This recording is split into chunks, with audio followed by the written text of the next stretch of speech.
आप देख रहे हो भदोही का सबसे श्रेष्ठ न्यूज़ चैनल भदोही सुपरफास्ट। चलिए बढ़ते हैं आज की ताज़ा खबर की ओर। आज हम लोग इंडिया गठबंधन के लोग सब लोग अपने प्रिय लोकप्रिय विधायक माननीय जाहिद बेग से जो नहीं मिलने दिया जा रहा है, एलआईयू की रिपोर्ट वहां नहीं पहुंची है, ये इसका इतराज हम सबको है और उसकी आपत्ति हम लोग दर्ज करना चाहते हैं। ये बात उत्तर प्रदेश के सदन में उठेगी क्योंकि वो माननीय विधायक हैं, उनसे मुलाकात के अलग नियम होते हैं और उससे हम लोग को वंचित किया जाता है, उनको वंचित किया जाता है।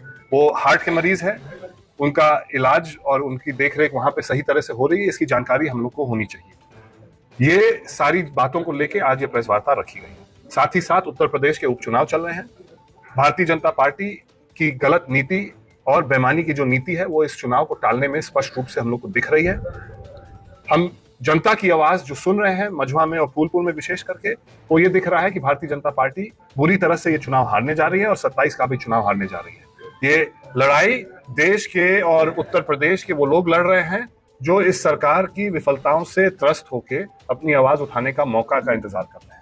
निश्चित रूप से 9 में से 9 सीट समाजवादी पार्टी जीतने जा रही है और 27 में उत्तर प्रदेश की सरकार बदलने वाली है। आप लोग जब गए थे जाहिद बेग से मिलने, तो क्या वहां पे बताया? वहां पे जहां पे पास बनता है, बाहर कंप्यूटर जहां पे लगा है नैनी जेल पे, वहां पे जो कंप्यूटर ऑपरेटर है उसने बोला जाहिद बेग से किसी को मिलने नहीं दिया जाएगा। एलआईयू की रिपोर्ट अभी तक नहीं आई है। एलआईयू की रिपोर्ट एक बहुत साधारण रिपोर्ट होती है, जिले से बन के जाती है। उसको बनने में मुझे लगता है कि अगर बहुत धीमी गति से बने तो साधारण कैदी के लिए 1 हफ्ते भी नहीं लगता है तो एलआईयू की रिपोर्ट वहां पे पहुंचने में। माननीय विधायक के लिए 2.5 महीने बीतने के बाद भी वो रिपोर्ट नहीं पहुंची। ये दर्शाता है कि राजनीतिक द्वेष के कारण उनके ऊपर ये कार्रवाई की गई है और लगातार वो उसके शिकार बनते जा रहे हैं।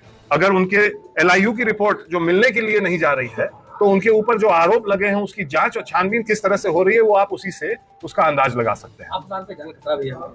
निश्चित रूप से वो जेल में किस परिस्थिति में है, जब तक हम लोग उसको देखेंगे नहीं तब तक हम लोग कैसे जानेंगे। वो एक अलग श्रेणी के कैदी होते हैं जो माननीय विधायक होते हैं, उनको अलग से बैरक उपलब्ध होता है, उनको अलग से सुविधाएं उपलब्ध होती हैं। ये कोई राजनीतिक द्वेष के कारण उनके विरुद्ध जो कार्रवाई की गई है, हम लोग जब तक देखेंगे नहीं, जानेंगे नहीं, तब तक हम लोग कैसे जानेंगे कि उनको किस तरह से रखा गया है। और हार्ट का ऑपरेशन उनका 5 महीने पहले हुआ है, उनका चेकअप होना होता है, उनको दवा की जरूरत होती है। कैसे मालूम कि उनको सही दवा दी जा रही है समय से? हम लोग चाह रहे हैं, हम लोग जानते हैं कि भारतीय जनता पार्टी भदोही विधानसभा नहीं जीत सकती है, जाहिद बेग साहब को नहीं हरा सकती है भदोही से, इसीलिए उनको रास्ते से अलग करके वो अपना सीट यहाँ पे जीतने की तैयारी कि उनके ऊपर जो आरोप लगे हैं उसमें जांच की प्रक्रिया भी कितनी तेजी से या कितनी धीमी तरीके से हो रही होगी, कितनी सही तरीके से हो रही होगी। जिला प्रशासन को तत्काल एलआईयू की रिपोर्ट वहां पे भेज देनी चाहिए ताकि हम लोग अपने विधायक जी का हाल जाने। और निश्चित रूप से ये भदोही जिले में किसी से छुपा नहीं है, जनप्रतिनिधियों के ऊपर राजनीतिक द्वेष के कारण मुकदमे लगते हैं।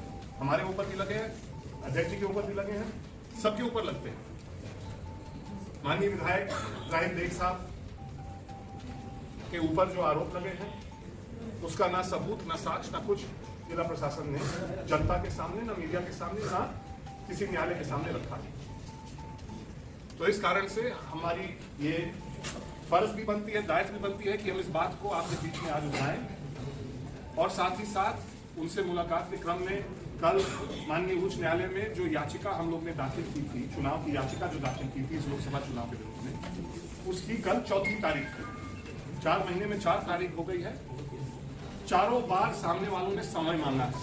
माननीय उच्च न्यायालय के न्यायाधीश ने उनको अंतिम बार मौका दिया है 2 हफ्ते का, कि 2 हफ्ते में आप लोग अपना जवाब प्रस्तुत करिए और उस मामले में बहस शुरू।